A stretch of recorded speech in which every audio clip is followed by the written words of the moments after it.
Hello kids, welcome to chapter 3, conjugate jumping.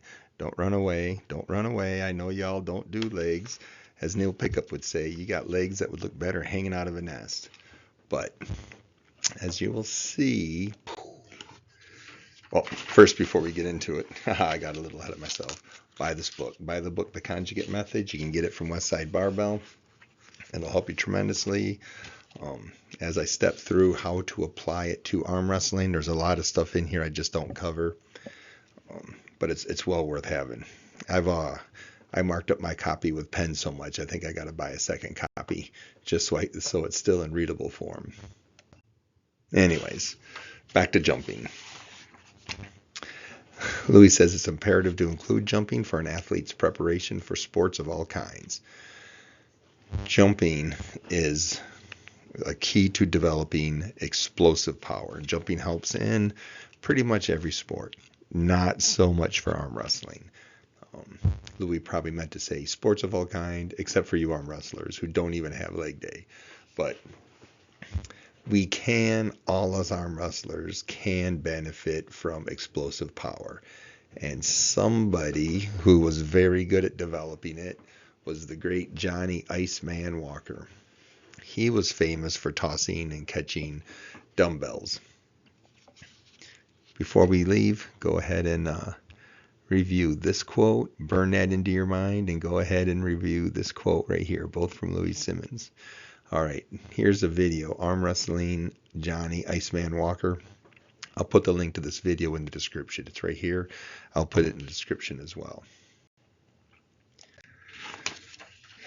Another great arm wrestler. This is Dennis Cyplenkov flipping a 24 kilograms, so that's 50-some pound kettlebell. Good for that explosive strength in both your reverse curl and your grip, as done here. We have a lot of freedom for us arm wrestlers.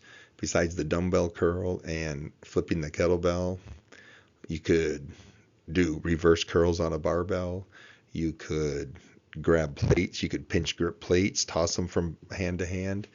You could probably do a hammer curl on a dumbbell. You could take your barbell, put 2 straps or 2 towels around the bar, hammer curl, riser curl, pronation curl that. You got a lot of options. Starting with 2 sets by 24 and working up to 3 sets of 40. Use that as a guideline. Like I said, this is Louis talking to primarily powerlifters or other, athletes. I would start with something you could easily do 2 sets of 20 without getting too beat up or feeling too fatigued, and just work up to a weight where you're doing, say, 3 by 40 or even 3 by 10, 4 by 10 a few times a week. We're explorers here, right? We're in uncharted territory. We don't have the unified theory of arm wrestling training yet. Hopefully this series, hopefully this book by Westside Barbell, and your comments and suggestions on these videos will help everybody else. So, all right. It's time for a short chapter. Get to work. Before you get to work, call your mama. Tell somebody you love them. Do your JM presses. Thanks for watching Chapter 3. Chapter 4 will be out soon. Thanks, kids. And 4 minutes.